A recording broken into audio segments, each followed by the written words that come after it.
I'll do what you want. Thanks. Well, my first question is related with the people that was here right before we just met. The customers. The IT leaders? Yeah. What are they looking for in Azure? What are they wanting to Microsoft do for them? They want Microsoft with Azure to make their businesses better. And there's lots of ways Azure can do that. Lots of ways the cloud can do that. And so many of them, in the talk I gave earlier this morning that walked through ways to do that, they had bigger questions. For example, security is always a concern. Many of these guys were financial services people for whom regulations are a big concern, or they were in healthcare, again, regulations. If you're in a very regulated market, it's tough, it's harder to use Azure. There are more hoops to jump through. But that's what they wanted. They wanted bigger questions, bigger issues on how Azure can make their business better. Perfect. Related with interaction with the third platform, the cloud is almost fundamental for every transaction right now. So how is Microsoft taking advantage of this to spread all over the market, particularly in countries like ours? Well, you say the cloud is used widely. In some sense it is. But technologies like Microsoft Azure fit in the category of public cloud platform. And public cloud platforms are not yet ubiquitous. They're certainly out there, but I think it's still early days for most enterprises, most businesses, and governments to start using cloud platforms. So much of the conversation today that I have with IT leaders around these topics, cloud platforms, is how to get started. It isn't really about how to use it yet. In the sense that their business are built on it, they're not yet, most of them. It's how to get started. They're not really there yet. Right. What about the partners from Colombia, particularly? How are they interacting with Azure platform, and how are they taking advantage of the new way of dealing, of making business? Well, I have to say, I'm sure there are very good answers to that question. I've only been here for 2 days, so I don't know too much about how the partners work there. In general, though, but you can advise them. Yeah, in general, partners have to change.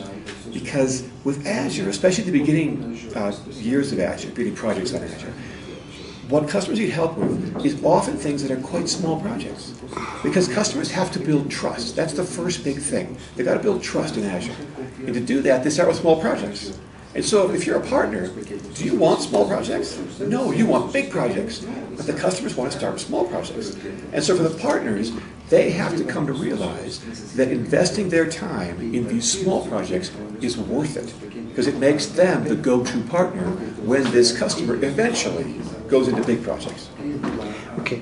Aren't the cloud becoming a fatigue or time issue for IT? Are people sick of it, do you mean? Yeah.